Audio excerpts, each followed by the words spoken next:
வணக்கம் friends. Let's talk home schooling. Home schooling பத்தி பேசலாம். இது நம்முடைய 33வது எபிசோட். பழைய எபிசோட்ஸ் நீங்க பார்க்கல அப்படின்னா, தமிழ் ஹோம் ஸ்கூலர் யூடியூப் சேனல்ல பாட்காஸ்ட் செக்ஷன்ல போய் பாருங்க. அந்த ஃபுல் பிளேலிஸ்ட்டினுடைய லிங்க்க வந்து நான் அந்த வீடியோவோட டிஸ்கிரிப்ஷன்ல குடுக்குறேன். Okay, fine. ஸோ இந்த எபிசோட்ல நம்ம பார்க்க போறது சைமன் ஸ்குவிப் அப்படிங்கிற இந்த ஒரு இன்ட்ரஸ்டிங்கான பெர்சன பத்தி தான். ஸோ பொதுவா வந்து பேரண்ட்ஸ் வந்து சின்ன வயசுல ஸ்கூலுக்கு போக முடியல, படிக்க முடியல அப்படின்னா, தன்னுடைய பசங்கள வந்து நல்லா படிக்க வைக்கணும் அப்படின்னு ஆசைப்படுவாங்க இல்லையா? இவர் வந்து 15 வயசுக்கு அப்புறமா ஸ்கூலுக்கு போகல. ஆனா இவருடைய குழந்தைங்க வந்து ஹோம் ஸ்கூலிங் தான் பண்றாரு. ஸ்கூலுக்கு அனுப்பல. ஓகே. ஸோ ஹோம் ஸ்கூலிங் பத்தி நெறைய விஷயங்கள் சொல்லியிருக்காரு. முதல்ல அவர பத்தி பார்ப்போம். அதுக்கப்புறமா அவரு சொன்ன விஷயங்கள பார்ப்போம். 15 வயசுல இவங்க அப்பா இறந்துடுறாங்க ஹார்ட் அட்டாக்ல. இவங்க அம்மாவுக்கும் இவருக்கும் கொஞ்சம் சண்டை வருது. 2 பேருமே கொஞ்சம் பிடிவாதக்காரங்க. இவங்க அம்மா வந்து ஏதோ கோவத்துல வீட்ட விட்டு வெளிய போடா அப்படின்னு சொல்லிட்டாங்க. இவரும் திரும்ப மன்னிச்சுக்கோங்கம்மா, வீட்ல இருக்கிறேன் அப்படின்னு சொல்லாம, டக்குன்னு இறங்கி வெளிய வந்துட்டாரு. அடுத்தது சாப்பாட்டுக்கு ஏதாவது வழி பார்க்கணும்ல. ஸோ அப்போ வந்து ஒரு தெருவுல நடந்து போயிட்டு இருக்கக்கூடிய டைம்ல பார்க்குறாரு. அங்க ஒரு வீடு. அந்த வீட்டுக்கு ஃப்ரண்ட்ல வந்து அ கார்டன் ஏரியா இருக்கு. ஆனா அது வந்து கிளீன் இல்லாம மெயின்டெயின் பண்ணாம இருக்கு. ஸோ அப்ப இவரு என்ன பண்றாரு, போய் கேட்கிறாரு. அந்த வீட்ல உள்ள கதவ தட்டி கேட்கிறாரு. நான் வந்து இந்த கார்டன உங்களுக்கு கிளீன் பண்ணி தரேன். எனக்கு காசு தருவீங்களான்னு கேட்கிறாரு. எஜுகேஷன் இல்லாம, சர்டிஃபிகேட்ஸ் இல்லாம அவரு வந்து ஒரு செல்ஃப் எம்ப்ளாயி ஆகுறாரு. ஓகே. ஸோ முதல்ல அந்த வீட்டுக்கு பக்கத்துல இருக்கக்கூடிய அந்த தோட்டத்த வந்து கிளீன் பண்ணி குடுக்குறாரு. அவங்க காசு குடுக்குறாங்க. ஸோ இப்ப இவரு யோசிக்கிறாரு, ஓகே இதையே நம்ம வந்து ஏன் ஒரு பிசினஸா பண்ணக்கூடாது அப்படின்னு சொல்லிட்டு, நெறைய வீடுகளுக்கு அப்படி பண்றாரு. அதுக்கப்புறமா கொஞ்சம் ஆ வேலைக்கு ஆட்கள் வைக்கிறாரு. ஆட்கள வச்சு இந்த வேலைய செய்றாரு.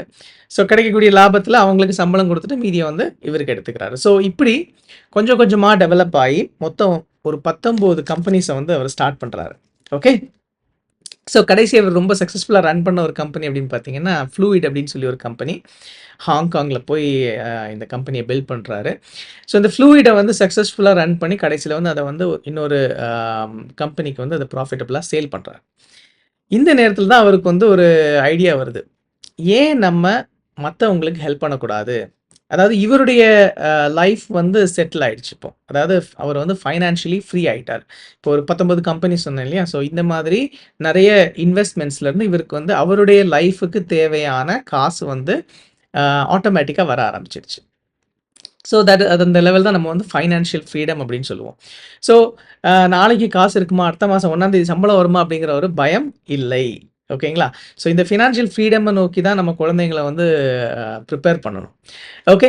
ஸோ ஃபைனான்ஷியலி ஃப்ரீ ஆனதுக்கு அப்புறமா இப்ப யோசிக்கிறாரு, ஏன் நம்ம வந்து மத்தவங்களுக்கு ஹெல்ப் பண்ணக்கூடாது?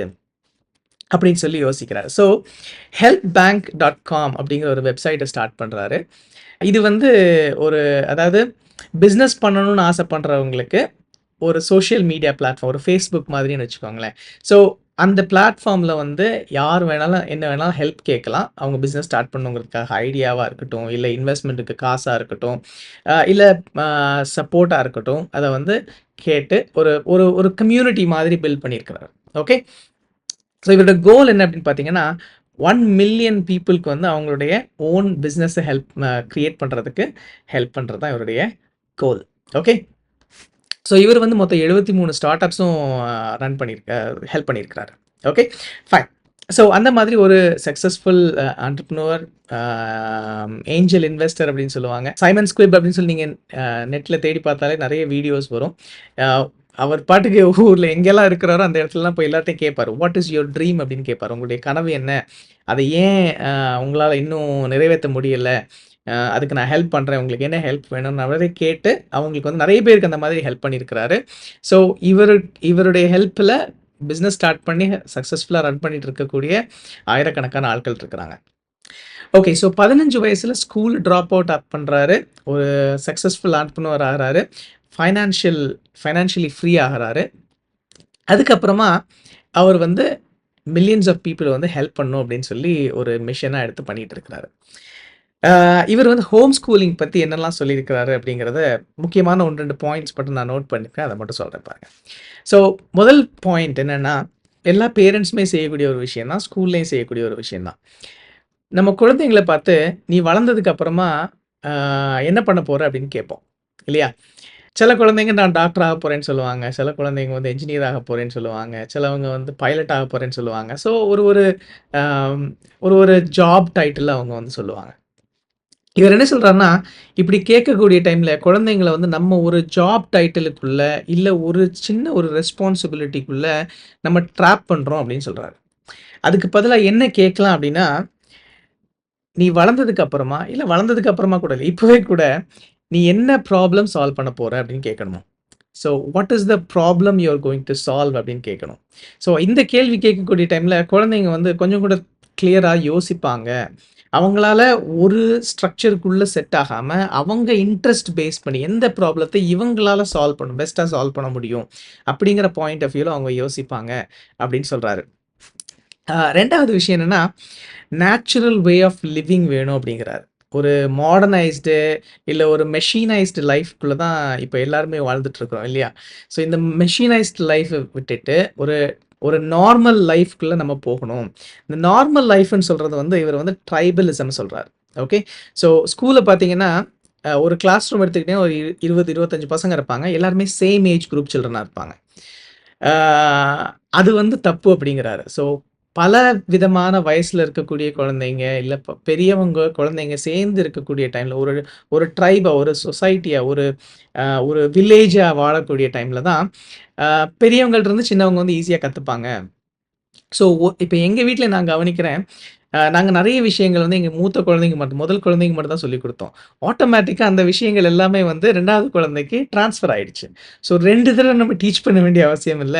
ஒரு தடவ டீச் பண்ணாலே போதும். அது ஆட்டோமேட்டிக்கா மத்த குழந்தைங்களுக்கு, சின்ன குழந்தைங்களுக்கு பெரிய குழந்தைங்கள்ட்டருந்து ட்ரான்ஸ்ஃபர் ஆயிடும். ஸோ அதான் நேச்சுரல் வே ஆஃப் லிவிங் அப்படின்னு சொல்றாரு. 3வது அடிக்ஷன் பத்தி பேசக்கூடிய டைம்ல, அ ஒரு ஒரு இன்டர்வியூல ஒரு கேள்வி கேட்குறாங்க. குழந்தைங்கள வந்து ஸ்கூலுக்கு அனுப்பாம வீட்ல வச்சிருந்தோம்னா, ஸ்க்ரீனுக்கு அடிக்ட் ஆயிருவாங்கல்ல. மொபைல் ஃபோனுக்கோ இல்லன்னா டிவிக்கோ அடிக்ட் ஆயிருவாங்கல்ல அப்படின்னு சொல்றாரு. அப்படி கேட்கக்கூடிய டைம்ல, இவர் அதுக்கு பதில் சொல்றாரு, அடிக்ஷன் வந்து தப்பு தான் சொல்றாரு. பிளஸ் ரொம்ப மோசமான அடிக்ஷன் எது அப்படின்னு பார்த்தீங்கன்னா, நார்மாலிட்டிக்கு அடிக்ட் ஆகுறது. அதாவது நம்ம மனசுல எப்போதுமே ஒரு ஒரு திங்கிங் இருக்கும். ஊரோடு ஒத்து வாழணும்னு சொல்லுவோம் இல்லையா? எல்லாரும் எது செய்றாங்களோ அதான் நார்மல் அப்படிங்கிறது. யோசிச்சு பாருங்க. நம்மளே நெறைய விஷயம் கவனிச்சிருப்போம். நம்ம ஒரு 5 ஃப்ரெண்ட்ஸ் சேர்ந்திருக்கோம்னு வச்சுக்கோங்களேன். நமக்கு வந்து ஒரு இடத்துக்கு போக விருப்பம் இருக்காது. ஆனா இந்த 4 பேரும், "ஏய் நாங்க எல்லாரும் போறோம்டா, நீ வா" அப்படின்னு கூப்பிட்டா நம்ம என்ன பண்ணுவோம்? நம்மளும் கூட போவோம். இல்லையா? அதாவது நமக்கு விருப்பம் இல்லாத ஒரு விஷயத்தையும் மத்தவங்க செய்றாங்க, இல்ல எல்லாரும் செய்றாங்க அப்படிங்கிறதுக்காக நம்ம செய்ய வேண்டிய ஒரு நிலைமை இருக்கும். ஏன் அப்படின்னு பார்த்தீங்கன்னா, அதுதான் நார்மல்னு நம்ம நெனச்சுக்கிறோம். ஸோ இந்த மாதிரி நார்மாலிட்டி அப்படிங்கிறதுக்கு அடிக்ட் ஆகக்கூடாது அப்படிங்கிற ஒரு ஒரு இன்ட்ரஸ்டிங்கான ஒரு பாயிண்ட்ட சொல்றாரு. ஓகே. 4வது விஷயம் என்னன்னு பார்த்தீங்கன்னா, ஒரு அட்வர்டைஸ்மென்ட் நீங்க பார்க்கும்போது யோசிச்சு பாருங்களேன். இது இருந்தா நம்ம வந்து அழகா இருப்போம் அப்படிங்கிற மாரி நமக்கு தோணும் இல்லையா? ஒரு பியூட்டி சோப்பா இருக்கட்டும், அ இல்ல ஃபார் எக்ஸாம்பிள் ஒரு ஸ்மார்ட் ஃபோனா இருக்கட்டும். இது எல்லாமே வந்து நம்மள வந்து அட்ராக்ட் பண்ணும். எப்படி? இது இருந்துச்சுன்னா நீ பெஸ்ட்டு அப்படின்னு சொல்லிட்டு. அதாவது அது இல்லன்னா நமக்கு வந்து ஒரு குற்ற உணர்ச்சி வர்ற மாரி இருக்கும். ஐய்யய்யோ! நம்மகிட்ட அது இல்லையே! நம்ம அப்போ அழகா இல்லையா? நம்ம வந்து இந்த பியூட்டி அ சோப் யூஸ் பண்ணலையே! நம்ம நம்ம ஸ்கின்னு அழகா இல்லையா? அப்படிங்கிற ஒரு ஒரு கான்ஷியஸ் ஃபீலிங் வந்து நமக்கு கிரியேட் பண்ணும். ஓகே. ஸோ இவர் சொல்றாரு, உண்மையிலே நம்ம சந்தோஷமா இருக்கணும்னா, நம்மள ட்ரான்ஸ்ஃபார்ம் பண்ணணும். நம்மள மாத்திக்கணும்.